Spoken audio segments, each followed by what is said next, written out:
Hello, my name is Cynthia, and this is my activity analysis for OTA 399.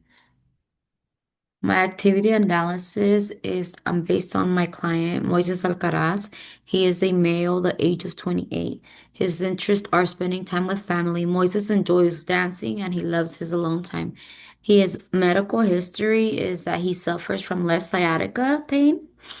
The activity analysis I am making is on him making coffee. So here is a video of him making the coffee.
This activity is important for Moises because he um enjoys drinking coffee in the mornings. That's part of his daily routine. He feels like he gets his day started and he gets structure when he has his morning coffee.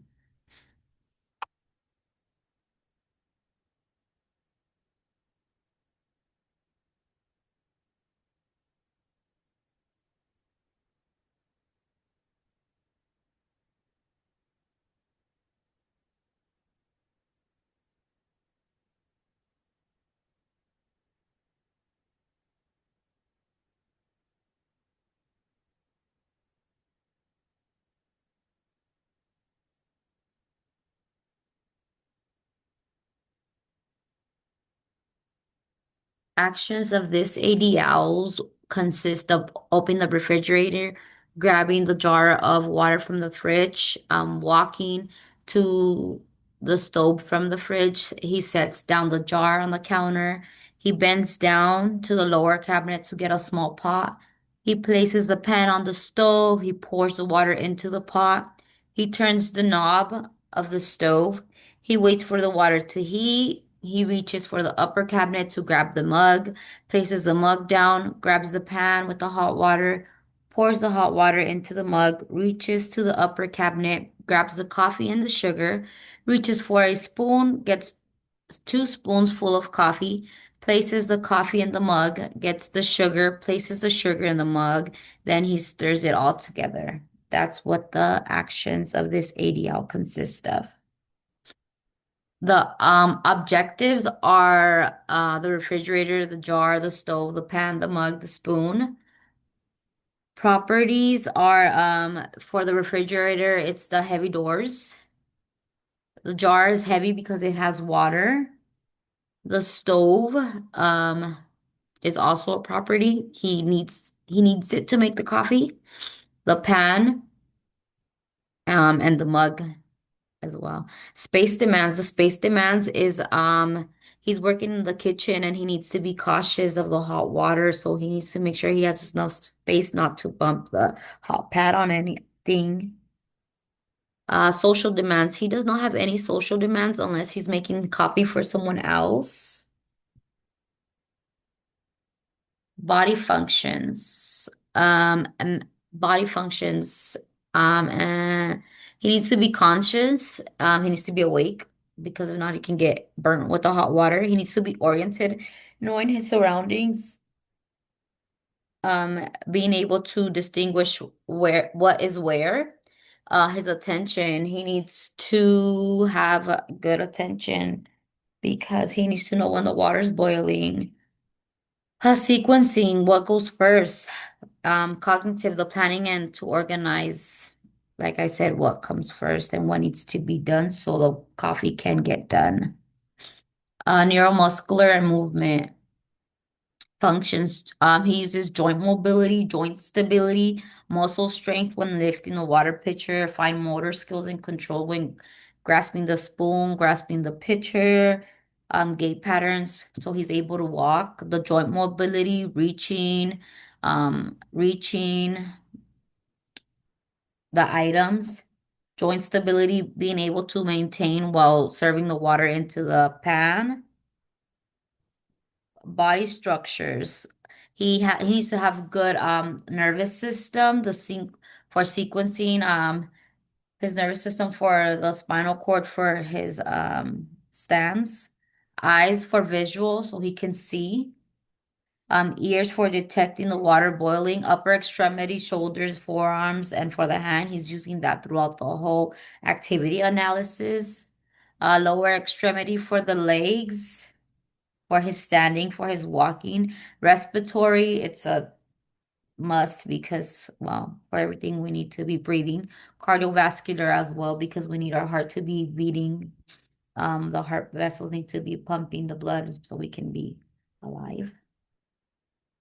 Body structures, related movement, joints, the neck, the bones of the neck, the spinal column, bones and joints of shoulder muscles, bones and muscle joints of the hand, elbow joints, lower arm joints, wrist joints, hand joints, all that we need for this activity analysis.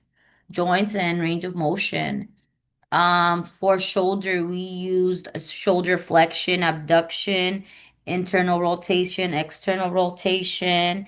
The degrees are listed right here. That's approximately the degrees you would have during this activity analysis. You use elbow flexion, forearm supination, wrist flexion, extension, wrist ulnar deviation, finger flexion, and the MCPs, PIP flexion, DIP flexion, and the thumb opposition while stirring the spoon to grasp the spoon. And like I said, the degrees are two. You're right. That's my approximate estimate on the degrees I used. He used actually muscles and joints. So here are the muscles, the joints that were used, the contractions, the agonist and antagonist of each joint. I wrote that down. Same on that slide. Um, a condition that my patient had, pretend he had arthritis. So Moise suffers from arthritis in his hands, made that task difficult. He experienced stiffness in the morning and pain when he grips the jar, and weakness when trying to pour hot water into his cup. Some adaptations that I came up with as an occupational therapist assistant is I would like to work with Moises to identify adaptive equipment and will reduce strain on his joints since he does suffer from pain.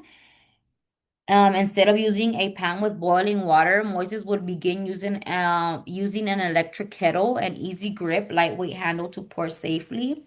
To open jars from the coffee and the sugar, I would provide a jar opener for easier access to opening and a non-slip mat so he can just place the jars on the mat and so it won't slip out of his way. So that is the adaptations I came up with if my patient had if he suffered from arthritis in his hands. And the references I used were Google. I got most of my information on Google for the muscles, the antagonist and agonist, and I use the OTPF. Thank you.